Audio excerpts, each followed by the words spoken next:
welcome and thank you for attending our keynote. Hopefully you'll get some good takeaways as we go through the event. So, he clicks. Hopefully it works. Going to go through a quick introduction, the direction of travel, customer highlights, and the quick Q&A at the end. However, feel free to interact, make it easier for us and yourselves. If you have a direct question, please ask us while we go through. It could be helpful on the slide. So, CCH Tagetik, Wolters Kluwer, what are they? I'll give you a brief introduction to what we do. Ultimately, CCH Tagetik is a unified platform that can help you achieve your IBP utopia by integrating the regulatory, the planning, the financial close, corporate taxation, governance, etc., as it all goes through. Now, what we're going to talk about today is ESG and regulatory compliance. I have my good friend Azim here, implementation partner for us, who has successfully implemented many frameworks to many of our customers, and we'll go through that with you. But ultimately, one unified platform, bringing all of that data together with pure analytics that go with it and alongside it.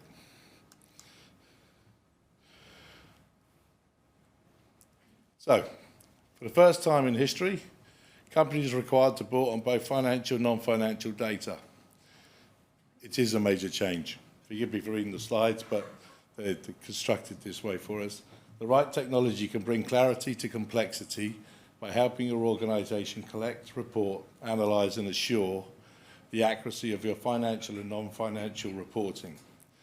So you can transform ESG into a competitive advantage. What does that basically mean? What does it all mean? So what we're hopefully going to show you today is how you can use the digitalisation, data capture, put it together, and return on investment on reporting, capturing the data against carbon, as well as financial and non-financial data, is possible using one unified platform that we go through.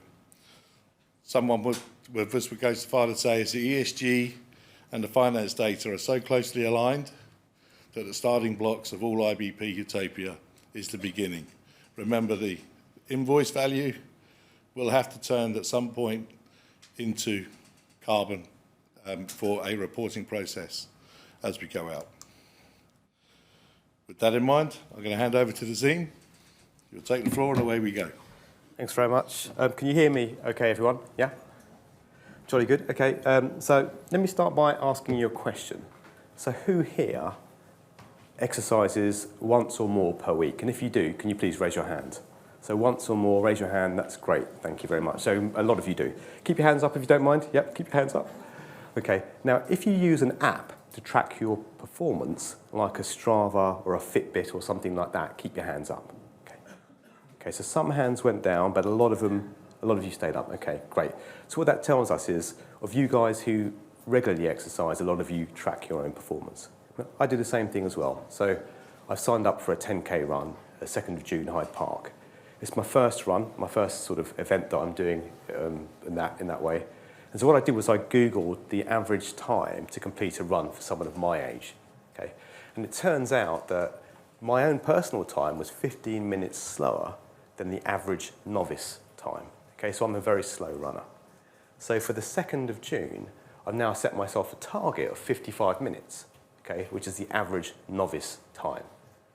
And I've made a plan from now until then to meet that target. So I'm running twice a week. And the good news is I'm getting faster. Okay?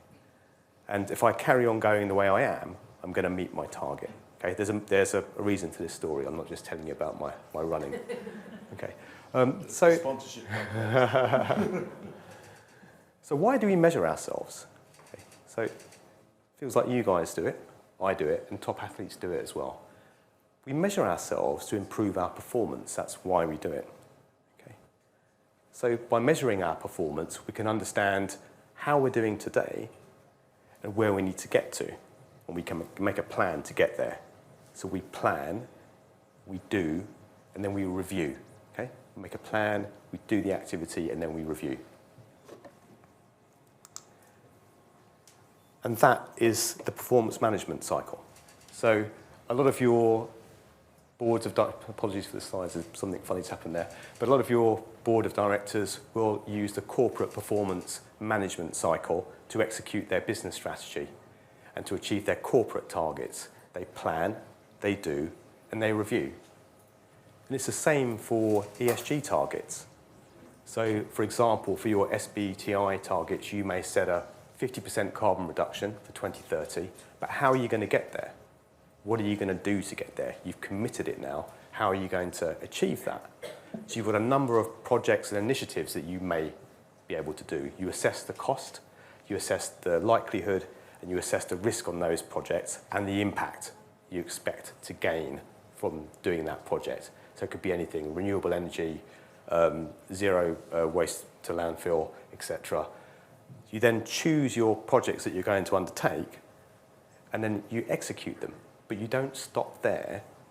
You have to track the impact of those projects to understand if you're going to get to your target or not. Okay? Does that make sense to everyone? Yeah? So you've got to treat tracking in order to understand if you're going to meet your target. Okay. So much in the same way that corporate teams will have targets and they'll execute their strategy and they'll keep doing a cycle to review against that, we do the same for ESG. Okay. So what about reporting? So we plan, do, and review. But what about our reporting, which is the review part of that performance management cycle? So we've got different types of reporting. We've got external reporting, so things like your CSRD, TCFD. You've got to get those right. You have to. It's a legal requirement, and you've got to be right. Your reputation depends on it. On the management reporting side, you've got to get the right information to your managers so they can make the right decisions around which projects you're going to pursue and which projects you're not. So your targets depend on those things. Okay, so it's a closed loop performance management is what Wolters Kluwer does very well, and it's what we're doing for a lot of our customers, and I'll come into some customer stories shortly. So let's talk about technology. So Wolters Kluwer's have got several solutions around the ESG space, and Wolters Kluwer's CCH Tagetik, you should try saying that 5 times fast, it's not that easy to say, but it may not roll off the tongue, but it's a world-class performance management solution. It's used by over 3,000 customers globally, and it's a leader on pretty much every industry analyst report. And the good news now is that it comes in a flavour for ESG performance management and regulatory reporting. So what's inside the solution? So if we look here, we can see these are the main steps. And I don't want to go through this in a lot of detail. But the first thing the solution does is it collects, so basically plugs into your source systems and pulls information out that you need for ESG. So it's sort of like octopus tentacles going all around your organisation, sucking out the data and bringing it into a central ESG data hub. That's the first thing it does. Next thing it does is to calculate your KPIs and metrics for performance measurement. And here we're looking more at the operational data and how that translates into your ESG metrics. We can own and we can control our operational activities, and that drives our ESG data. So that's the aim of that part of the software. Next, we talked about CSRD. So there's a whole load of frameworks that come out of the box with that solution. CSRD, GRI, and the ISSB, to name a few. So those are out of the box with the CCH Tagetik solution, and they're kept up to date by Wolters Kluwer. So as the regulation changes, those metrics change in the platform also. So you're always up to date.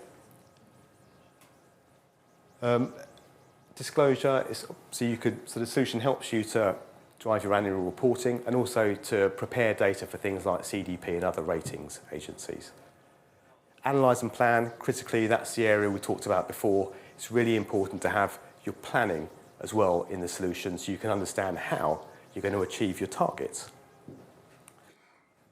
So let's look at a customer example. So the first example I want to talk about are an international testing equipment manufacturer. They're 400 million turnover, based out of London, and they operate in lots of different markets, so UK, Europe, in India, China, and the USA. When we first met these guys, they had an existing process for Scope 1 and Scope 2 reporting, but they were managing it in spreadsheets. So they had about 20-odd spreadsheets, and it was actually managed by an external third party, so they were doing the reporting for them. And this process was very manual, it was very painful, and they didn't really want to do it again. So I was speaking to the COO there at the start of our engagement with them, and he said, look, Azim, we don't need to do this. There's no regulatory pressure for us to improve our reporting processes. But for us, from a commercial perspective, we think it's incredibly important because our carbon footprint is going to affect our customers' carbon footprint. So we want to work with you guys at CCH Tagetik, and we want to have the ESG reporting as part of our normal management reporting. So to adopt that as part of their management metrics. So we started to do a project with them. We started by doing a global template for Scope 1 and Scope 2 reporting, which I think was a good way to do it because we started with just Scope 1 and Scope 2, and we started to onboard a lot of the regions. So one by one, rolling the regions onto the platform, onto the software, training the guys in the regions so they could get acclimatized to a new process and new reporting metrics. Okay. We tried to automate the data as much as we could do, but there were some gaps in the data. So, for example, there was data that didn't exist anywhere for us to, suck up with our octopus tentacles, or the data sat on a post-it note on the factory manager's desk. So it wasn't available for us to bring it through. So we had to then embark on a data gap analysis exercise to say what data is available in your ERP systems. And the phrase that they used to do this was they said they wanted to make ESG data part of their organisational DNA. So we want to record it at source in our ERP systems so it flows through the organisation and ultimately comes up to us at the top management level. So that was their aim and objective. So once we changed the processes so they were recording that data, we could then report on it automatically. So from 6 months ago, where they were reporting annually with 20-odd spreadsheets or something, and they were reliant on third parties, they moved 6 months later to the CCH Tagetik platform, where they were reporting monthly with a global number for their Scope 1 and Scope 2, analysed by regions. Reporting was much easier, but the thing that was important for the board was that they could understand the drivers of their ESG performance. So they were looking at the operational data and seeing how that was impacting their scores. So obviously they were very happy with that, and now they're moving forward. They're looking at integrating Scope 3 supplier portals to bring that Scope 3 with supplier data through, feeding into the system to drive their Scope 3 reporting. And incidentally, for Scope 3, they're going to use the same approach, which is sort of an incremental approach, where they're doing it category by category in bite-sized chunks.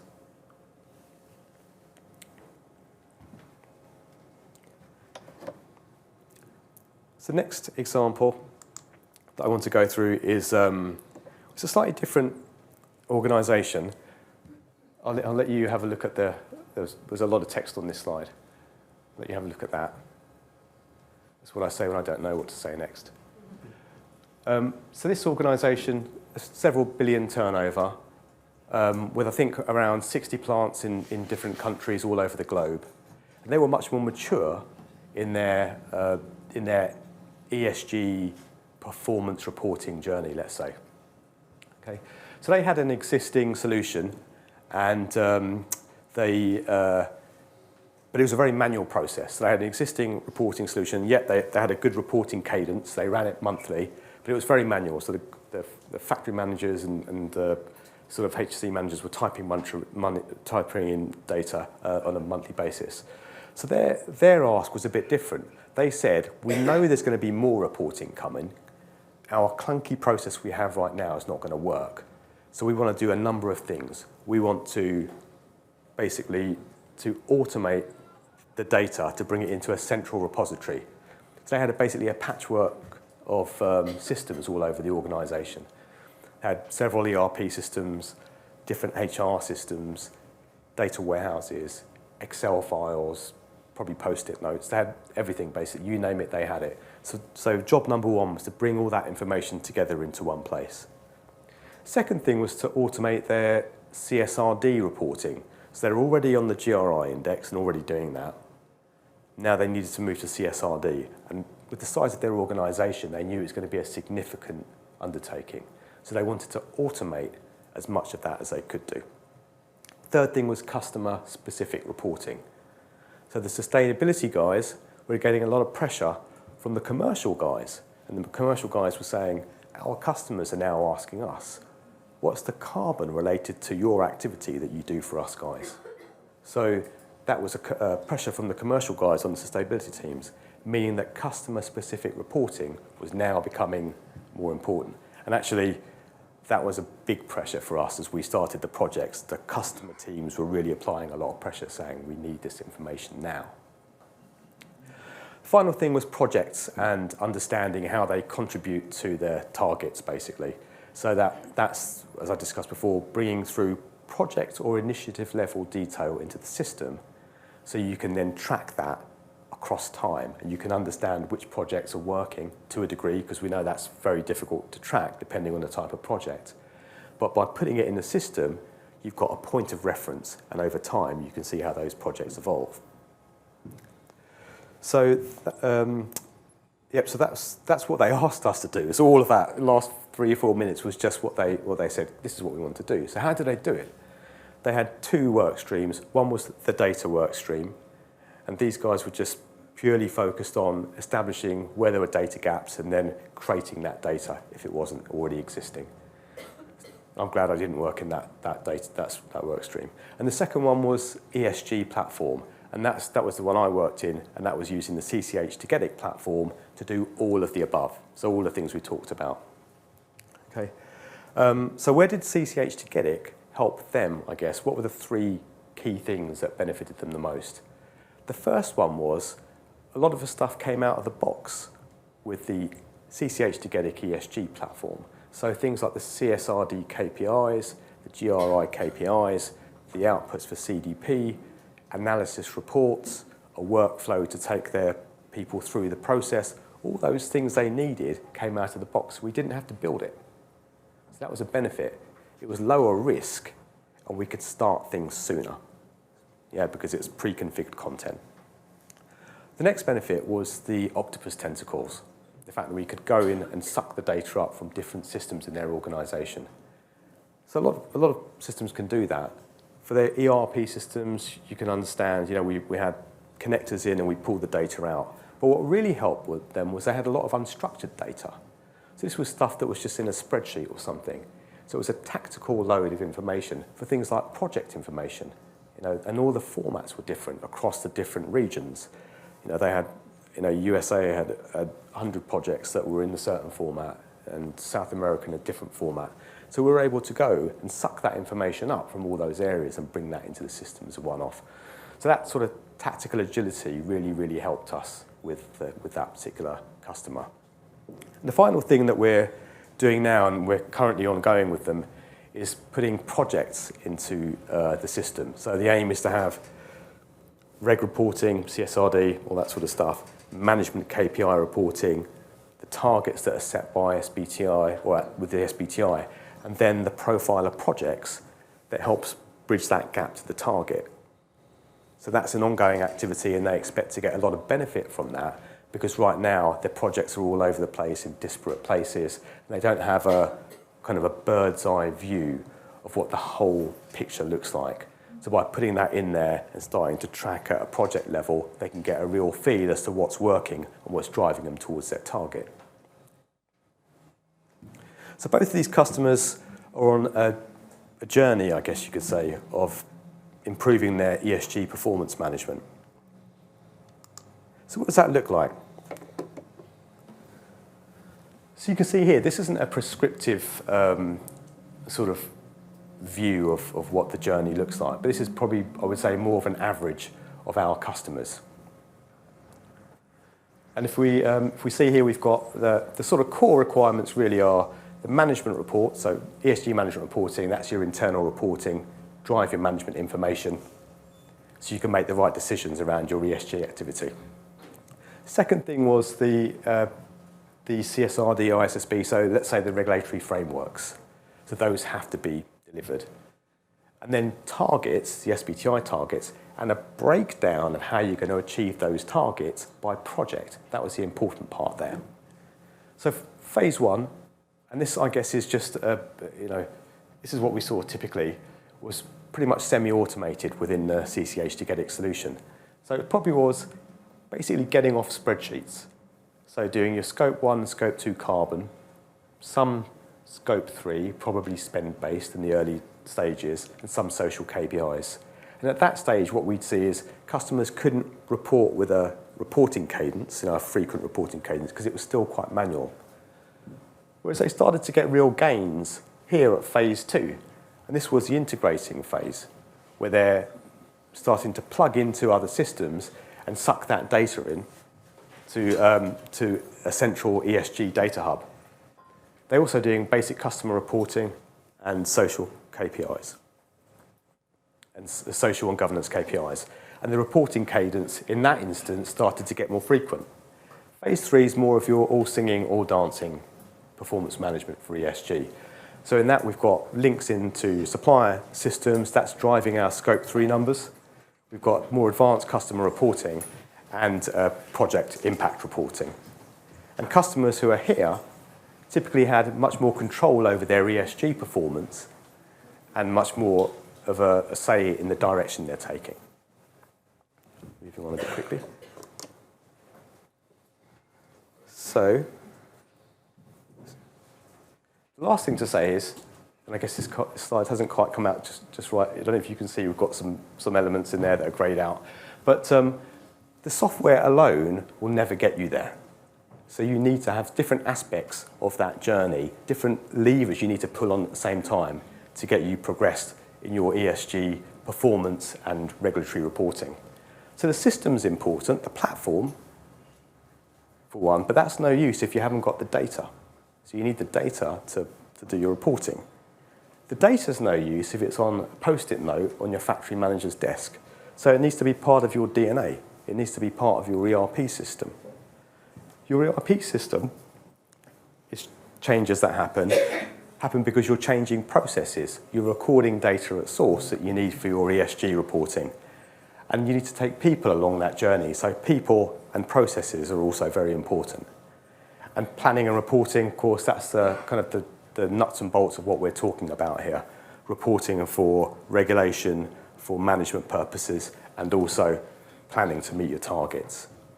Okay? And I think that's all from me. I hope that was useful. Great. Thank you, Azim. Thanks.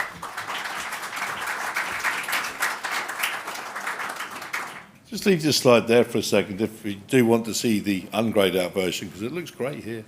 Pop us here at the stand and we'll give you that and we'll send it on to you. But how many of you have started and on your journey already? Hands up, are you already going? Are you already doing it? Or are you sat there thinking, oh my God, where do I begin? Because if you are there with the where do I begin, materiality test. Start. It all links to the data and everything else, but start doing your materiality, start looking at where it all begins for your risk of your business. Stakeholders, be honest and true when you do that document, and that's where it generally all begins for you all. You'll then start to decide your KPIs and your cadence and your data that's needed to start to do it all. So with that, any questions? Anybody have anything they'd like to ask? You can contact myself or Azim. Visit us on the stand. But anybody have anything they wish to ask us directly? That is the way I like to end. Well, when that happens, that's when I get the chance to ask my questions, because that's always a good time. We've spoken here about the need for honesty, for having that reality, the ever mythical post-it note on the factory floor. How important is it in those early stages that people they show some humility, some honesty, and aren't afraid to turn over a few stones because they know they're going to find things they don't like? Well, the more in depth you go at that point, the more you focus on getting the data accurate, everything else, the better your result's going to be, the cleaner it's going to be. At some point, there's an audit going to come through. We have an audit process that basically says the data from start to finish is cleaned. If it's touched in any way, there is an audit log that shows. So the cleaner it goes in, it can't hurt you or do anything else in the future. You haven't got to make any adjustments. There's no, oh, I inputted wrong, I got an adjustment. Your baseline really is. So just be honest. It's a starting point. You can improve from there, you can make changes, you can go MPD, you can go demand plan, you can make changes, you can do things that will bring down what you're using regardless. It's all about making that start. Okay, thank you ever so much for that. Very interesting stuff, and thank you very much for the extra presentation too. Warm round of applause. Thank you.